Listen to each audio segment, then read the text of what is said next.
Hello, my name is Julie, and it's finally time to talk about my top 10 books of 2023. Is it well into January? Yes. Lots of things got in the way of me filming this, including the fact that this is the first time that I have ever really struggled to put together my favorites list. I usually have said, oh, I'll just naturally come to whatever number feels right, and I have just come to 10 in previous years, but this year I felt like I really struggled to find brand new favorites. There was a long list that was easy to make, but it was hard to narrow it down to the short list just because I felt the same about a lot of books. But I am going to count down my top 10 books of 2023 after a long deliberation. In the number 10 spot, we actually have a book that I gave a 4.5 star, and I feel like I have to do that technically, but I cannot get this book off my mind, and that is How High We Go in the Dark by Sequoia Nagamatsu.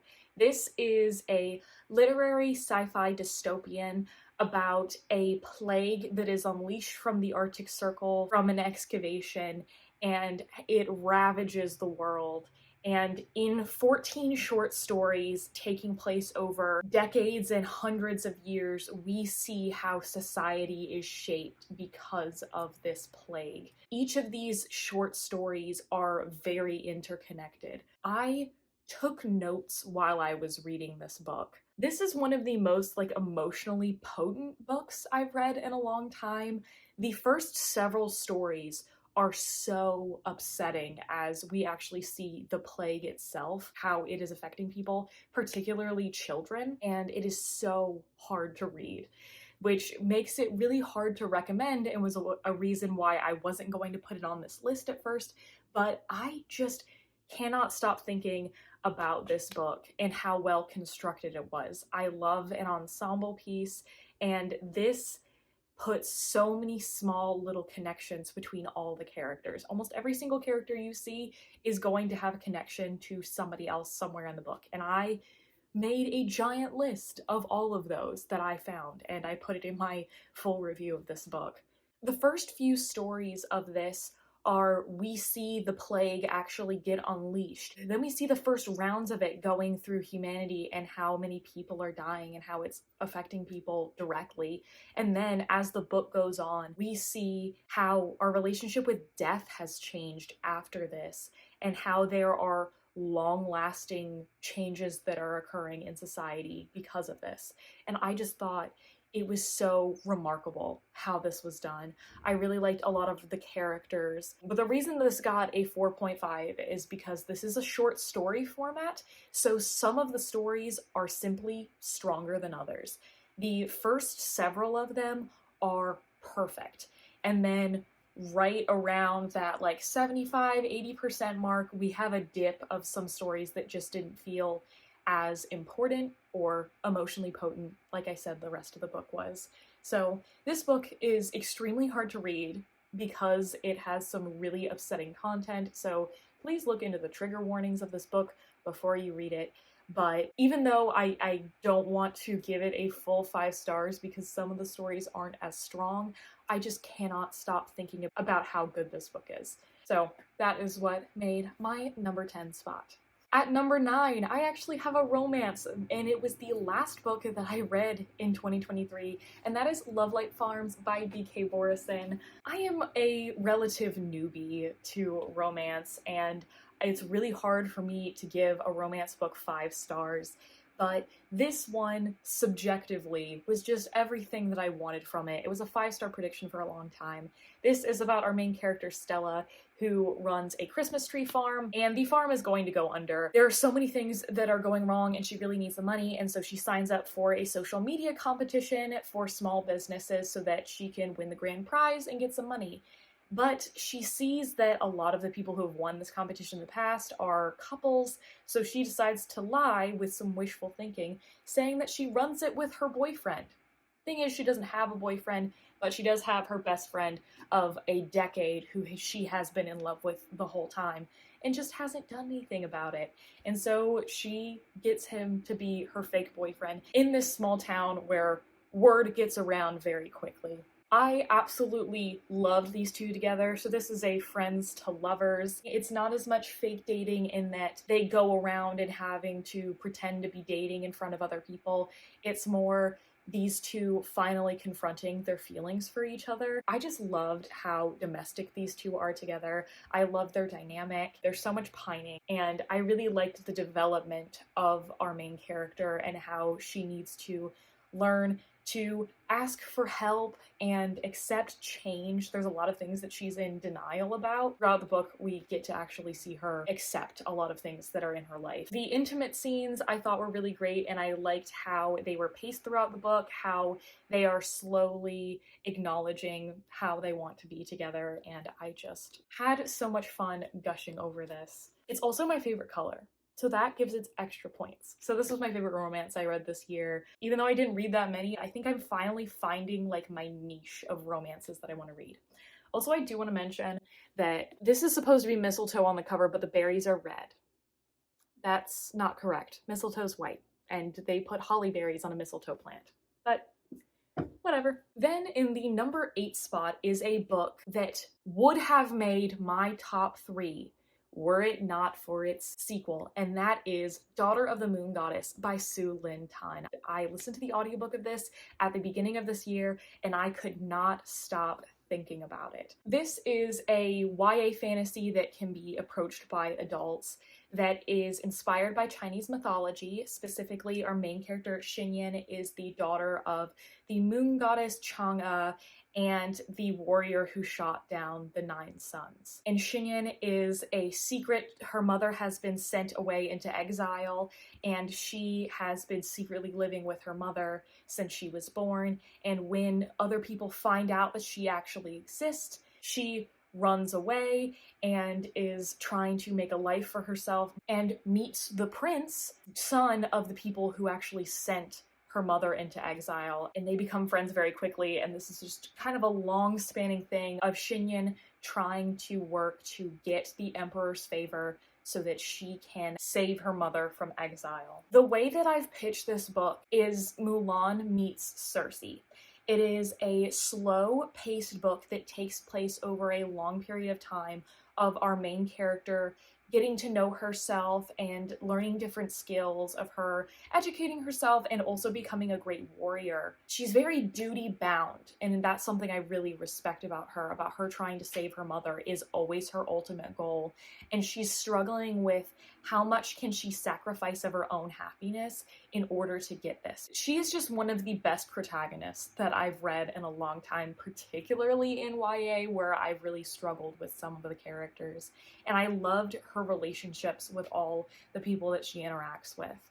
I really liked the plot of this, how like we do go through lots of different stages of her life and her status. And on top of that, I also liked her romantic relationships. There's a little bit of a love triangle in this one where there is the prince and the general, and both of them have like such a respect for her and each other, and the way that that love triangle worked out in this book I just loved so much. There's also dragons in this. Dragons are always fun, and I liked how they actually felt like gods in this one, because they are. The world that we explore here is the world of immortals above the mortal plane, and that was just a really interesting fantasy setting that I don't think I've seen nearly as much. Like, usually, even when we are in a mythology-inspired world, we're among the mortals all the time. So the thing that knocked this book down this list is that I could not stand the sequel and concluding novel to this book, Heart of the Sun Warrior. I think that the sequel absolutely destroyed everything that I loved about the first book. I do think the first book could have just been read as a standalone, so it is my recommendation to you that you just read the first book and don't read the second one. It kind of just made everything that felt so mature and unique about this book, just turned it into something very cliche and reused. Then for number 7, we have the first Brandon Sanderson appearance on this list, and that is The Alloy of Law, which is the first book in Mistborn Era 2. So Mistborn is a series in the Cosmere where the hero of ages has already won, but it turned out he turned into a bad guy, and now the planet is being destroyed. It is gloomy everywhere. There's very little sunlight. Crops are dying. People are starving. But some people have the ability to have different magical powers if they ingest metals. And some of these people can ingest every type of magical metal to do all these types of powers, and they're called Mistborn. And in the first trilogy, we follow our main character, Vin, as she is trying to take down the bad guy in charge. And then Mistborn Era 2 takes place 300 years after the events of the first trilogy, where our different magic systems have intermingled. Our characters from the first series have become figures of legend and religion and myth. And that was so interesting to me, especially in this setting that it is fantasy, but it also has that little bit of an industrial edge and a little bit of a Western edge, as our main characters, Wax and Wayne, were law keepers out in what is essentially the fantasy Wild West. And now Wax is being sent back to the city as he has been given a lordship and needs to take care of his people. But also, there is an impossible train heist that has been going on, and our main characters are trying to solve how that heist could have happened. I love Brandon Sanderson. Have I said it enough? I love Brandon Sanderson. He's my favorite author now. If you haven't figured it out, I've read so much Brandon Sanderson, and I love him. I was so afraid to continue in Mistborn, and I think a lot of people are, because this series, even though it takes place in the same world, is entirely different than the one that we had before. We don't have any of our same characters still alive. But Sanderson has evolved this world in such a fascinating way. Every single one of the magic systems has built upon itself, and now some people even have multiple types of magic that they are pulling from. One of the things that I thought was really cool as a person who has studied physics pretty intently during my degree is how he uses physics in his action. We have a character who can both change his weight with one of his magics and also push himself around. Brandon Sanderson uses the physics of how he can manipulate his own body and his movement to do awesome action scenes that are just so incredible. It's really interesting because the first book in Mistborn Era 1 is people pulling off an impossible heist.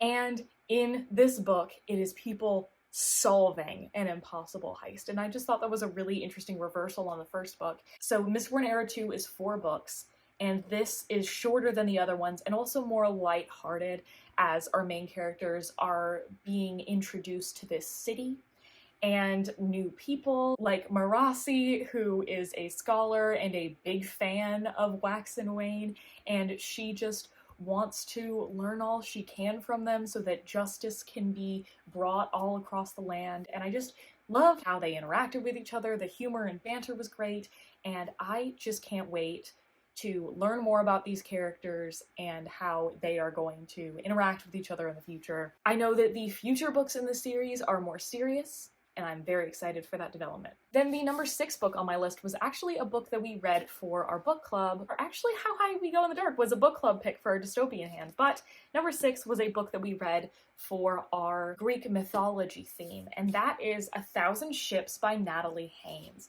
So this is a retelling of the Odyssey and the Iliad and a little bit of the Aeneid, all of the Trojan War era stories, but told through the eyes of the women of these tales. This was so well constructed. I didn't realize it until I was a third of the way through the book, how intricate the timeline that we are dealing with is.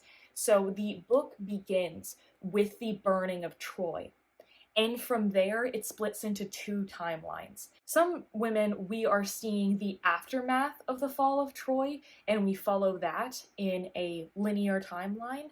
And the rest of them, we are going backwards, following the Trojan War and its causes backwards, starting with the fall of Troy and going back and seeing all the dominoes being put up one by one to see how the Trojan War came about. This is another ensemble piece where we have so many different characters that we're following, and this is a bunch of myths and people that I have read about so many times throughout my life since I was literally a child.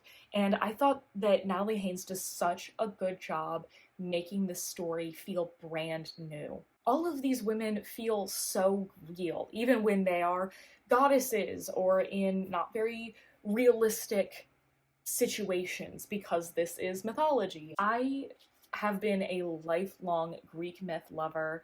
Percy Jackson's a big part of my life as well, and I just thought that this was exactly what I wanted out of a mythology story. If you're less familiar with Greek mythology, I don't know if this would entirely be the read for you. It does tell you everything that you need to know, but the timeline could be a little bit confusing. So maybe this is not the first Greek mythology thing that I'd recommend, but fans of it will not be disappointed. Now we are in my top 5 books. These books I could not put down, especially The Writing Retreat by Julia Bartz. I read this for a vlog in the summer where I read books that were written by Julies and Julias, because that's my name, seeing if we have the same taste in books, and me and Julia Bartz definitely do. This is a thriller with a little bit of a horror vibe. This is about our main character, Alex, who hasn't been able to write a single word since her and her best friend, who they had a complicated relationship, essentially broke up a year ago. And now she is somehow been accepted into this writing retreat by her favorite horror author from back in the day. And she is sent off to this author's chalet in the middle of the woods. Now when she gets there, not only does she find out that her former best friend is also one of the people at this retreat, but that this retreat is going to be a competition at breakneck pace. They have to complete a brand new novel from scratch during this retreat. If they don't finish a chapter a day, they get kicked out. Not only that, but Rosa, the author that's hosting this, has got some weird stuff that she's asking these people to do. And there is a lot of tension between the different people, and there's a lot of shady stuff that's going on. I have heard some people describe this as a popcorn thriller, and I could not disagree more. I think it is very easy to get through. I was absolutely pushing through this, but this is not a dumb thriller like I think a lot of people have been marketing it as. I know that this is a controversial opinion because this book, you either love it or you hate it, but I loved it. I loved what this does about Alex and how her relationship with her creativity has been stagnated and how she is working through that, and especially her relationship with Ren, her best friend who's also there. I loved exploring their relationship and just how Alex is so in her own mind about everything. I loved the thrillery plot of this, but I thought there was so much metaphor going on behind it that's a little bit in your face. But I just really liked the themes and how our main character kind of gets herself out of her shell, if you will. The thrillery horror element that comes in is exactly the type of thing that I like to read. This is not the world's most realistic thriller of all time, and I liked it that way. I love how far that this went. Then the number 4 book that I read this year was The Stand by Stephen King. I have owned this for so long. I own so many Stephen King books. I cannot justify, I can't get his books from the library because I own so many and can't justify it. But I have owned this for several years, never picked it up, was too intimidated, and I had a few friends on Instagram who were buddy reading it, I think in March, and I just decided to go along with it. And I ended up listening to the audio instead of actually reading the print book that I already owned, but hey, it was from the library. When this was originally published, it was probably about 200 or 300 pages shorter, and then when he got more popular, he published the complete and uncut edition, as this one is, and I don't understand how this book could have been cut down. There's so much that goes on in this. Yet again, this is another plague book. So at the very beginning of this book, a virus escapes from a military facility and it wipes out 99% of the population, at least in the United States. And we are following a ton of different perspectives of people who have survived this virus and are trying to survive in an apocalyptic landscape where society has absolutely crumbled because everybody's dead. And there is also different forces of good and evil that are trying to work their way into their minds and call them to their forces for a final battle between good and evil. Every single one of these characters felt so real. The danger was at every single turn. Anybody could die at any single moment. There's no punches being pulled here. Even though there's essentially a godlike character who's helping people out, people can still die. I really liked how the people came together to try to form a community and the different problems that came up with that. Even characters who I didn't like, I loved following because I wanted to see what they were up to and what they were thinking. So much goes on in this book. It's obviously a tome. It's one of the longest books that I've ever read because it is over 1,000 pages. But I didn't want to put it down. It didn't feel too long or drawn out.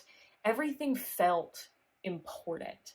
And in terms of not pulling punches, this had one of the most incredible endings of all time. These characters still stay with me, even though there were so many of those characters, and I read this a long time ago. I think that this is a book that I will definitely be returning to sometime in the future in my life. It is now my second favorite Stephen King book after 11/22/63, which I don't think anything will beat that. That is one of my favorite books of all time. Number 3 is a book that is so near and dear to me. I would have read this in one sitting did I not have work to go to. I could not put this book down. I kind of picked it up on a whim, not really thinking that I was gonna like it, but I sampled the first chapter before buying it and immediately fell in love with it, even though I don't have a lot of background on the source material. And that is A Dowry of Blood by S.T. Gibson. So this is about the wives of Dracula. Here's the thing, Dracula is never actually called out by name in this book. It is told from the perspective of Constanta, who is his first wife, who he saved from a battlefield in Eastern Europe in like the medieval times. And she is deeply in love with him. And as the years go by and the decades go by, she is no longer being treated the way that she once was. And as more people enter into their relationship and more wives are added, she starts to see how other people are not being treated right. And she finally decides that she is going to do something about it. This is told in Constanta's letters to Dracula after he has died, describing their relationship and the change of heart that she has. I am not normally a vampire person. I have not read Dracula. I've seen the original black and white movie, so I have enough of a background. This was so beautifully told and enthralling. Like, I felt like I was inside the book. I was Constanta when I was reading this. You see how Dracula can pull people in and how people who abuse you can be the people who you loved or currently love. And I loved how this was about the wives breaking free of this and how relying on other people and having relationships that aren't with that abuser is how you get out of it. I just adored every second of the writing of this. Constanta's relationship with Magdalena was particularly my favorite part of this book. I loved them together so much. This whole book had me by the throat. It had, I guess no pun intended, but it had me by the throat. As soon as I put this book down, I wanted to reread it. And I did reread certain scenes. I didn't reread it all the way. I cannot recommend this book enough. It feels so particular to me, but this has been getting glowing reviews. It was originally indie published until she was picked up because it was so popular. Loved this book so much. And the number 2 book of 2023 is now the longest book I have ever read in my life, and I still couldn't get enough of it. And that is Oathbringer by Brandon Sanderson. Look, I tabbed it. I don't normally do that, but I had to with this one. This is the 3rd book in the Stormlight Archives, which has very quickly become one of my favorite series of all time, if not my favorite series of all time. It's kind of hard to rank that sort of thing. But this is a giant fantasy series that this era of is coming to an end in 2024, and I couldn't be more sad about it. This is a multi-perspective fantasy about a world in which these things called high storms, which are sweeping storms that circle the whole planet, have shaped the society here, and we follow a bunch of different people from different walks of life who are all coming together to fight an ancient evil. And in this book, we follow the backstory of Dalinar, who was the brother of the king, a general, has done so much bloodshed, essentially is a war criminal, and he has lost a lot of his memories, and he doesn't know why. And he hasn't been able to explain that to people because people will think he's crazy. And we are now, as he is remembering his memories, we are seeing them for the first time. I just loved how all of our characters were interacting in this book and how people are finally meeting up and working together, and we have these teams of people working to try to solve different parts of the lore, figure out the different parts of the magic, travel the world, get the forces together, and learning more about who's actually the bad guy and who have we been saying is a bad guy and really isn't. The characterization of Dalinar in this book is so incredible, and I love his journey, and I just love this series so much. It's really hard to talk about without spoilers because there's a couple of books to get through. This is probably my favorite of the series so far. It's still on par with Way of Kings, and I will be reading Rhythm of War very soon. It's right here. Right here. This was basically in a tie for my favorite book of the year, but the reason it got demoted to 2 was because this is a sequel. There are things that I love that are because they carried over from other books, so it's how the cookie crumbles. Before we get to my number 1 book, I do want to say these are my honorable mentions for 2023. These are books that were 5 stars but didn't really stay with me as much, or books that were in the 4.5 range but didn't quite make the list, maybe because they were really high quality but I didn't enjoy them as much, or I still had some problems with it but they really stayed with me. And these were things that almost made my list. And the number 1 book that I read this year also happened to be the very first book that I read this year. So the last book I read and the first book I read happened to be on this list, which is why I wait until after the year's over to make a list. And that is Babel by R.F. Kuang. This took the internet by storm. This was such a big name in fantasy in like 2022, and I waited till 2023 to read it because I wanted my first read of the year to be a favorite. And it was, and it has continued to be my number 1 favorite book of the year because it is one of the best written things I have read in so long. So this takes place in the mid-1800s, but there is a magic that is about translation. You can make silver bars, engrave them with different translations of different words, and using how the connotation of that word changes from one language to another, you can essentially edit the properties of things in the real world. It's kind of like a little bit of magical coding. To be able to make these things, you have to have a great understanding of these languages. So at Oxford, there is a college that has started recruiting people from different countries across the world and essentially stealing orphans across the world to try to raise them to become the best magicians they can be and exploit their own communities. Take power away from those countries and languages and cultures that come with those to help further the British Empire. And our main character is Robin, who was taken away from his family in China after they died of plague and nobody cared enough to save them, and is raised in a really restrictive and unloving place. And he is, for the first time, sent on his own when he is going to Babel, this magical college at Oxford.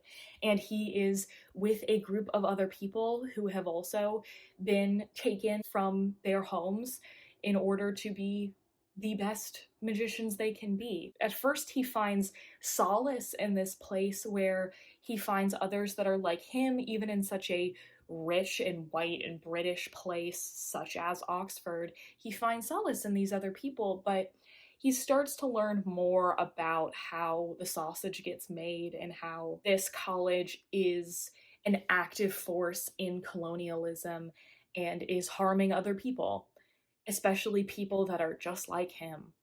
And he finds a force that is trying to take them down and is really struggling with deciding if he wants to join them or not, if they are actually going about it the right way. Is there a more peaceful way to go about things? The plot of this book is so well done, and I think it has such a strong message that so many people need about how rebellions actually work, and how a lot of times the answer that you think is right from the outside is not the right answer. The characters are really well constructed, especially Robin, who is the only point of view that we actually see. He feels very real. And even though we see this over the course of several years, it doesn't feel rushed, which is something that I usually don't really like in books when it takes place over a longer period of time, and I didn't necessarily know that ahead of time. Because this takes place over several years of his schooling, but it didn't feel like that was wrong or like I was missing something. One of the things that stood out to me the most, besides the really potent themes, is the writing style of this. This just showed off her writing ability so much and how she can mold the writing of the story, the writing style, the narrative choices to reflect the type of story that she is trying to tell. This is written as if it is a 1800s Bildungsroman, which is the popular type of book that was at the time, the sort of Dickensian story that people were eating up at the time. So much research went into this to construct this correctly, but also so much rage went into this that our author actually experienced, having gone to Oxford and experienced a lot of racism in modern day. And that is what helped inspire this book. Every single day that I went to read this book, it was the highlight of my day to be able to sit down with this and a glass of wine and just bask in how powerful this book was. I can't recommend this book enough. I think everyone should read it. Maybe the writing style won't be for everyone, that might be a little bit dense, but it was exactly for me. This is my favorite book that I read this year. So hopefully in 2024, I will get a whole set of new favorites, and maybe it won't be as hard to make my list if I focus on trying to read more 5-star predictions. Let's see, how many of these were 5-star predictions? I would say that these 3 and these 2 and How High We Go in the Dark were all 5-star predictions of mine. 6 out of these were actually 5-star predictions, but 4 of them really surprised me with making the list. So I'm going to work hard to try to get more book recommendations to you guys in 2024. Thank you so much for watching. If you made it this far, please leave me a comment down below. Let me know, what were your favorite books of 2023? Have you read any of my favorite books of 2023? If not, you should. But maybe we have some in common. I'd love to know how many we do have in common. How many of these of you are your favorites as well? I have a bunch of new 2023-2024 content coming out that I need to go get working on. So if you'd like to follow me anywhere, my link is in the description, including my Etsy, where my 2024 spreadsheet is coming out now or very soon. And as always, I will see you in the next one.